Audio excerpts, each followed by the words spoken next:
আরো সুন্দর সন্ধ্যাটা আধুমরা আজকের আকাশে অনেক তারা দিন ছিল সূর্যে ভরা আজকের পৃথিবী তোমার জন্য ভরে থাকা ভালো লাগা মুখরিত হবে দিন গানে গানে আগামীর সম্ভাবনা পৃথিবীতে শেষ শুভেচ্ছা তোমার তাই অনাগত কাল হোক আরো সুন্দর উৎসব দিন কামনা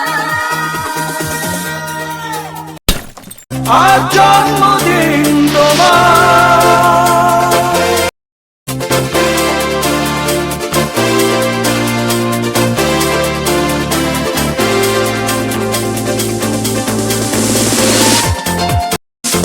তোমার জন্য এই রোদেলা স্বপ্ন সকাল তোমার জন্য হাসে আরো নাম স্নিগ্ধ দিকে ভালোবাসা নিয়ে নিজে তুমি ভালোবাসা সব সৃষ্টিকে ভালোবাসা নিয়ে